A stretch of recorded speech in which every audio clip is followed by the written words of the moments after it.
Hello les filles et les garçons, hello YouTube, j'espère que vous allez bien. Aujourd'hui je vous retrouve dans une vidéo pour démêler le vrai du faux sur le lissage brésilien. Vous notez le jeu de mots, on est presque au niveau des journalistes de M6. Hein. Bref, et aujourd'hui je compte bien couper court. Ça y est, je pars déjà en couille. Aux rumeurs absolument ubuesques du... Mais le lissage brésilien c'est un soin, c'est ma coiffeuse qui me l'a dit. Oui, mais le lissage brésilien c'est naturel, c'est à base de kératine, donc c'est cool. Oui, mais le lissage brésilien c'est avant tout un soin pour les cheveux. Bref, je vous explique aujourd'hui pourquoi le lissage brésilien c'est du caca. Vous avez vu, en plus je fais ça en rime. Bref, n'hésite pas à t'abonner à ma chaîne si tu veux voir plein de vidéos capillaires. J'ai une playlist capillaire scientifique sur le cheveu. J'ai une playlist 150 conseils pour avoir de beaux cheveux.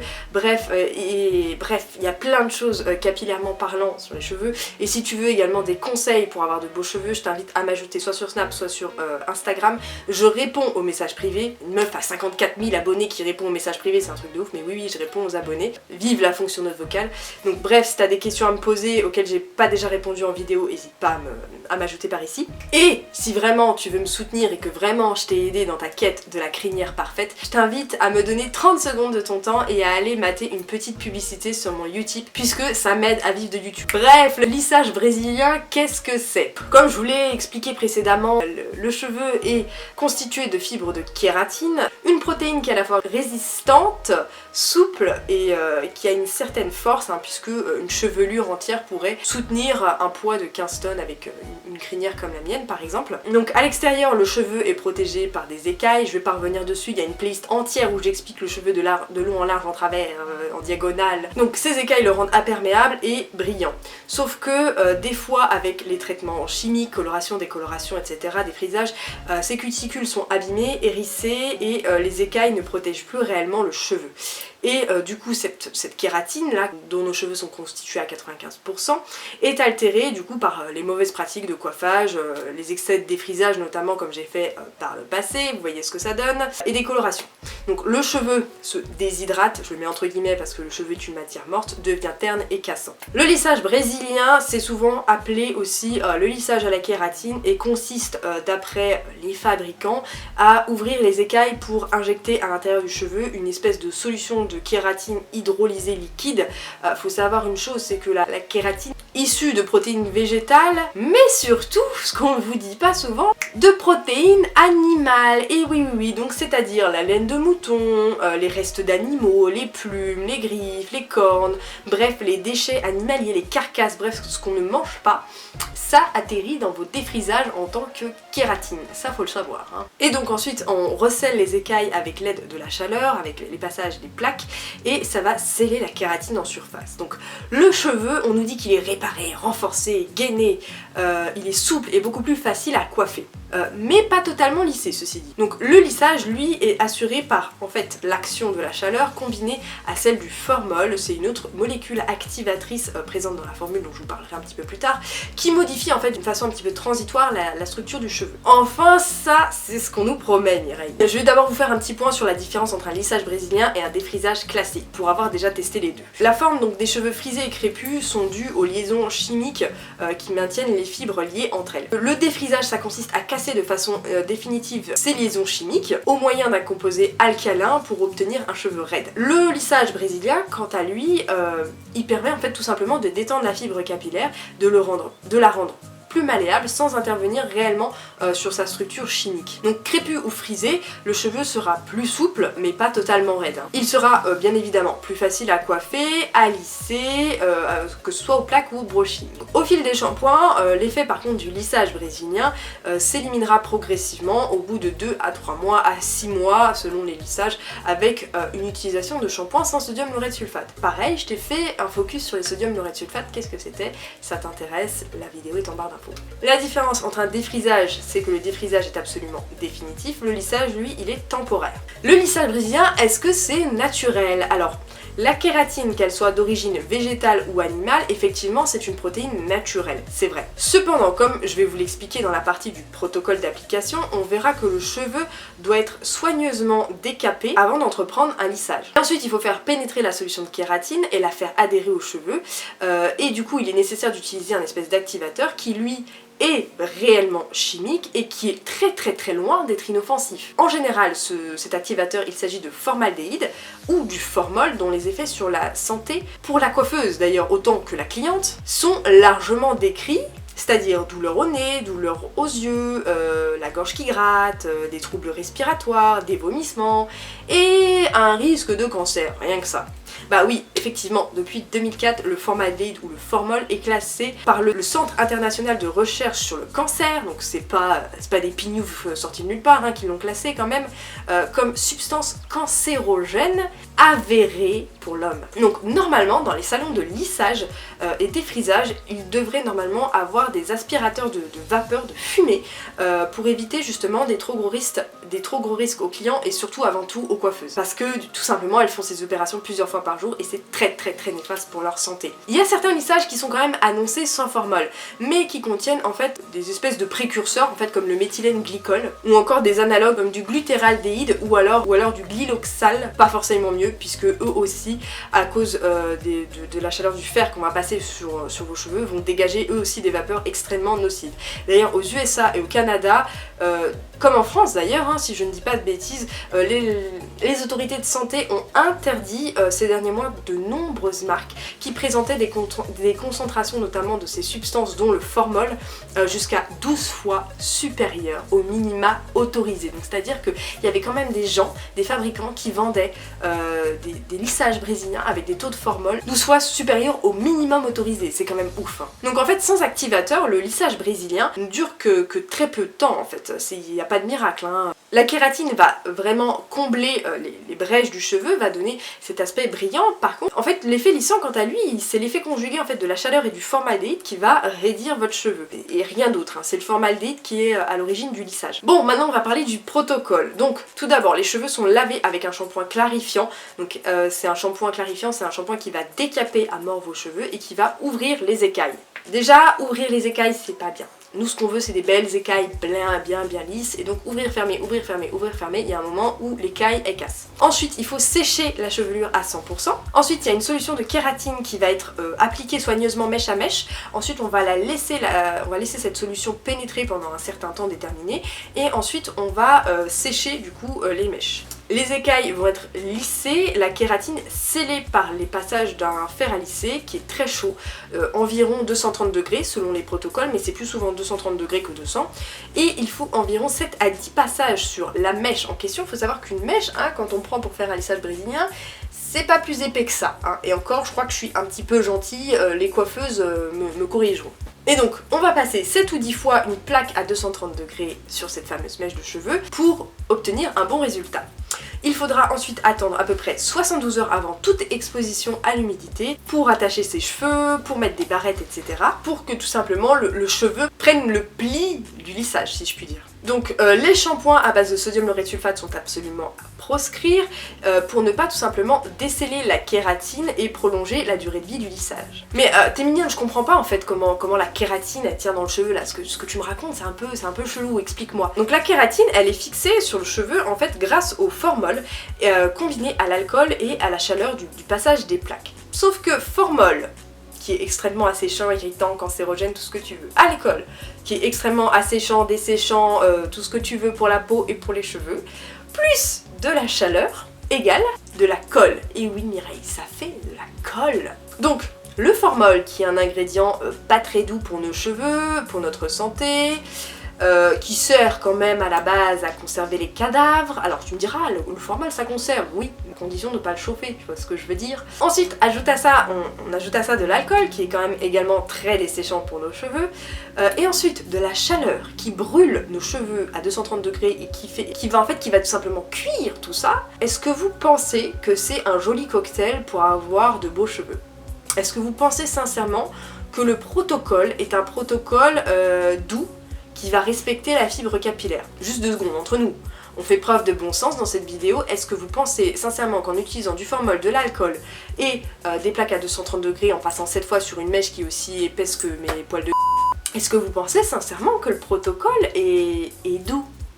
Non, moi je suis pas d'accord, le protocole il est pas doux. Bon, maintenant on va passer à ce que contient réellement un lissage brésilien, parce que c'est important, vous me connaissez, j'analyse souvent les compositions. Dans un lissage brésilien, le premier ingrédient de toute façon c'est toujours de l'eau. Ensuite, normalement dans un lissage brésilien, il devrait y avoir de la kératine hydrolysée, se dit hydrolyse kératine, et ensuite il devrait y avoir du sodium laureth sulfate dans le shampoing, clarifiant pour décaper tout ça. Sauf que le souci des lissages brésiliens, si vous avez déjà essayé de chercher la compo d'un lissage brésilien, vous verrez que se procurer les listes Inky, c'est-à-dire pas l'argumentaire marketing à base de kératine blablabla, non, je veux la liste Inky, ce truc là illisible que personne ne lit, que moi je lis et que je dénonce dans toutes mes vidéos. Est-ce que vous trouvez ces listes Inky? Non. Donc en fait il est, en plus de ça, aucun pourcentage d'ingrédients n'est spécifié sur la liste Inky, c'est-à-dire qu'on n'aura jamais la certitude de connaître le pourcentage réel de kératine à l'intérieur d'un lissage brésilien. Normalement, idéalement, il faudrait qu'il y ait à peu près 10% de kératine dans un lissage brésilien pour être réellement efficace. Sauf que, gros point négatif, c'est que le lissage brésilien, bon, même s'il contient de la kératine, souvent les ingrédients, quand j'ai pu trouver des listes Inky, souvent les ingrédients qui sont avant la kératine hydrolysée sont tout simplement des silicones. Et les silicones, qu'est-ce que c'est? Ce sont absolument des cache-misères. Je t'ai fait une vidéo sur les silicones de long en large en travers, elle est dans la barre d'infos ou ici. En plus de mettre du formol, de l'alcool sur tes cheveux, tu mets du plastique que tu fais chauffer à 230 degrés. Mais alors là tu te dis mais qu'est-ce que je fais à mes cheveux? Et donc ceci en fait, ces silicones qui sont souvent très lourdement dosés dans les lissages brésiliens, en fait souvent c'est eux qui vont alourdir la chevelure, qui vont entre guillemets la lisser et lisser les cuticules, combler les brèches qu'il peut y avoir dedans. Donc en réalité le lissage brésilien n'est pas 100% à la kératine comme j'ai déjà entendu des coiffeuses me dire. Ce qu'il faut retenir, c'est que surtout dans les lissages brésiliens, c'est qu'il n'y a pas que de la kératine, il y a surtout beaucoup de silicone. Sauf que l'argument kératine, c'est un argument, oui mais c'est naturel, c'est la même matière que nos cheveux, bah déjà ça vient des plumes, des becs, des carcasses d'oiseaux, d'animaux, d'os, de vaches, de que sais-je, déjà c'est absolument immonde comment c'est fait quand c'est pas de la kératine végétale, attention hein. Le mot kératine c'est beaucoup plus tendance, c'est beaucoup plus naturel, c'est beaucoup plus green que si tu veux des silicones, voilà, hein. C'est tout, c'est un argument marketing, le mot kératine, ça rime en plus. Bon, alors du coup, mais est-ce qu'il faut pas préférer un lissage sans formol? Bah non, pas vraiment, parce que de toute façon, les lissages sans formol, c'est souvent remplacé en fait par un espèce d'acide. C'est souvent remplacé par la cystéine, qui est vraiment pas mieux, et qui en fait a une action chimique sur le cheveu, et qui ne nourrira pas, entre guillemets, le cheveu, et ça obtiendra un espèce de lissage semi-permanent, type Tanso pour pas citer la marque, et en fin de compte ça tiendra beaucoup moins. Petit point sur le formol, donc le formol normalement sa norme dans une composition doit être de 0,2%, sauf que si on en fait trop des lissages brésiliens, le formol peut engendrer des casses puisque le cheveu en fait va se figer à force de faire en fait cette colle, hein, comme je vous ai expliqué. En fait la kératine, il va y avoir tellement de kératine sur vos cheveux que vos cheveux en fait vont se briser comme du verre, tout simplement. Je vais vous faire une petite aparté sur la tanninoplastie puisque ça a été inventé par une youtubeuse très connue que je ne citerai pas puisqu'elle attaque absolument tout le monde en justice quand on cite son nom. Alors ce que j'ai bien aimé c'est qu'elle a reçu en fait des produits sans listing keys, sans même aucun packaging. On a l'impression que c'est du truc fais moi, c'est un petit boui-boui, une petite tambouille qu'on a fait main, c'est vachement rassurant de vendre ça à 500 000 abonnés, bref...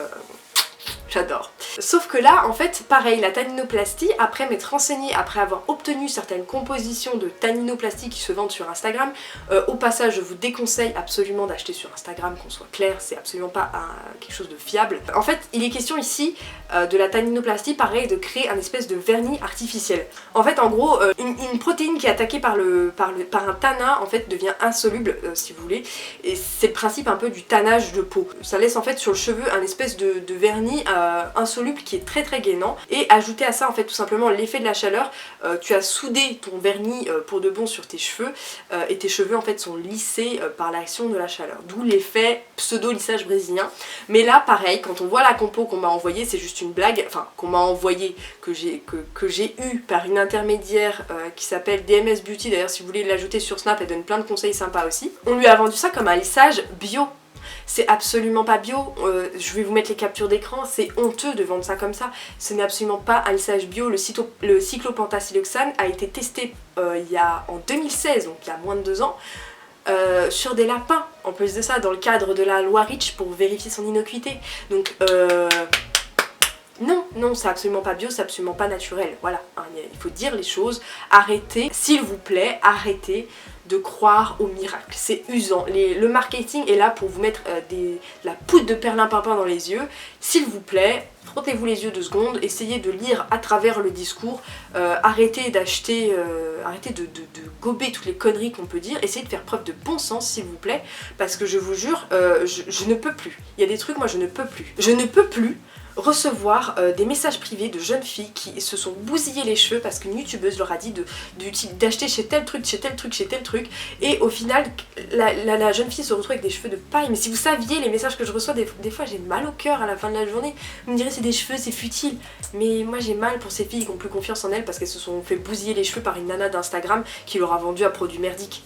Clairement, moi ça me fait mal au cœur ça. Bref, on arrête le coup de gueule, je vais vous faire fuir. Quoique vous aimez bien les dramas comme ça, en général sur YouTube. Justement, transition, on voit désormais apparaître sur les marchés des lissages brésiliens dits bio, naturels, sans pour autant disposer d'aucun label, aucune certification en fin de compte, ni aucune listing key à la disposition du public. Donc dites-vous bien que s'ils disent que c'est un lissage bio mais qu'il n'y a aucun label pour cautionner ces dires, dites-vous bien que c'est un argument marketing fallacieux, mensonger, ce que vous voulez, limite vous pouvez aller dénoncer ça à la DGCCRF, on s'en fout, bref, à la fraude, machin fraude des douanes. Conclusion.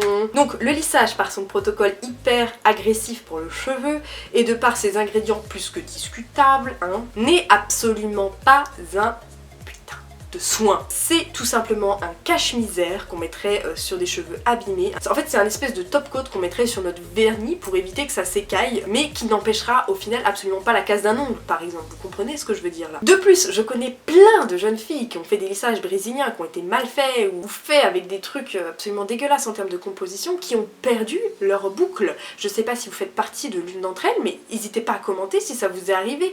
Qui d'entre vous a fait un lissage brésilien? Qui d'entre vous n'a jamais récupéré ses boucles? Dites-moi en commentaire, qu'on puisse voir, qu'on puisse avoir une vue d'ensemble objective. Et en plus de ça, le formol, souvent il est appliqué au niveau des racines, ça pénètre dans le cuir chevelu, c'est extrêmement toxique et ça peut vous causer une alopécie ou dans un langage plus familier, la perte des cheveux.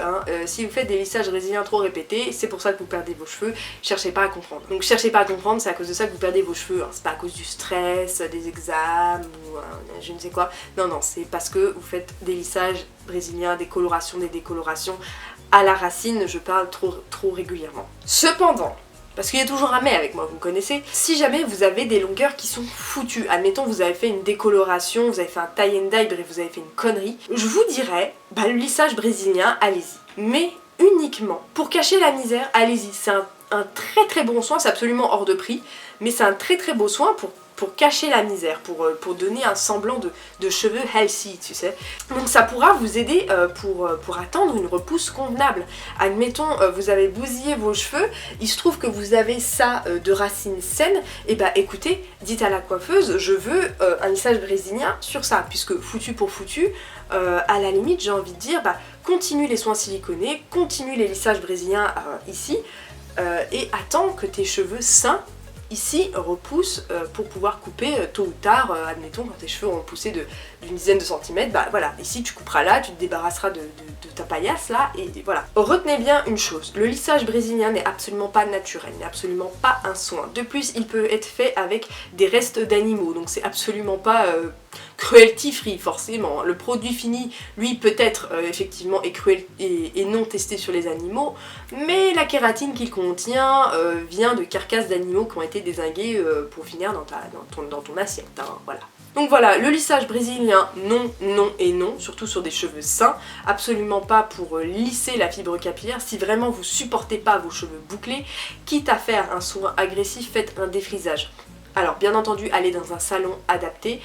Si vraiment vous supportez pas vos boucles, allez faire un défrisage. C'est absolument permanent, vos cheveux seront raides pour toujours, du moins jusqu'à ce que les repousses repoussent. Alternative naturelle au lissage brésilien, ça peut peut-être t'aider. Moi je sais que je fais souvent du henné colorant ou non, Alors le henné n'abîme pas les cheveux, ça fera l'objet d'une prochaine vidéo. Un bon henné n'abîme pas les cheveux, attention.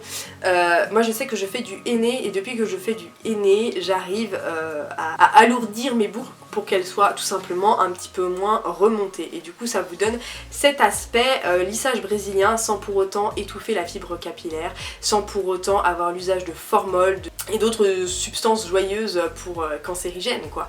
Donc voilà, si vous voulez, vous pouvez faire des henné tout simplement pour bien gainer votre fibre capillaire, pour la protéger le plus possible. Et si vous voulez une alternative au lissage brésilien, je vous présente le cardoon, que je prononce avec un accent très français, qui est d'origine algérienne. Et ce petit ruban, je vous explique dans une vidéo que je vous ai mis en barre d'infos, ce truc est juste génial pour lisser les cheveux de façon naturelle et sans chaleur. C'est avec quoi je me suis lissé les cheveux aujourd'hui. Donc vous voyez que mes cheveux sont quand même assez bien raidis, il n'y a pas trop de volume, alors que à la base mes cheveux, c'est ça. Vous voyez, il y a quand même, c'est quand même le jour et la nuit. Tu te dis naturellement, sans chaleur, sans rien, t'obtiens des cheveux qui sont raides comme ça, alors qu'à la base tu pars de ça. Et tu te dis du coup, est-ce que ça vaut vraiment le coup tout simplement de dépenser 300 € dans un lissage brésilien? Non. Achète un cardoon, ça coûte 5-7 balles. T'en seras aussi contente que moi, du moins j'espère, parce que moi j'adore ce petit objet. Je t'ai mis un site en barre d'infos avec un code promo, bref t'en fais ce que t'en veux, tu peux l'acheter où tu veux. Si t'es algérienne tu peux l'acheter en Algérie ou au Maroc je crois même. Voilà, le cardoon, mon allié indispensable pour avoir des jolis cheveux lisses. Enfin bref, voilà, vous savez tout sur le lissage brésilien. J'espère que cette vidéo t'aura plu. N'hésite pas à aller mater une petite vidéo pour me soutenir dans ma chaîne YouTube. Sur mon YouTube, ça dure 30 secondes. Si tu le fais de bon cœur, merci. Et en plus de ça, tu peux me laisser un petit message privé que je lirai avec attention. Enfin bref, je te fais des bisous. N'hésite pas à t'abonner sur ma tête en cliquant ici. N'hésite pas à regarder ma playlist scientifique sur le cheveu, ma playlist pour avoir des conseils sur les cheveux ici et ma playlist sur mes recettes de beauté naturelle, parce que oui, j'utilise que du naturel sur mes cheveux. Je pense que la qualité et la brillance de mes cheveux parlent d'elle-même, hein. La qualité de ma peau aussi, la meuf elle sent plus, bref. On rigole, c'est de l'humour du 2e, 3e degré même. Bref, je te fais plein de bisous et je te dis à très bientôt.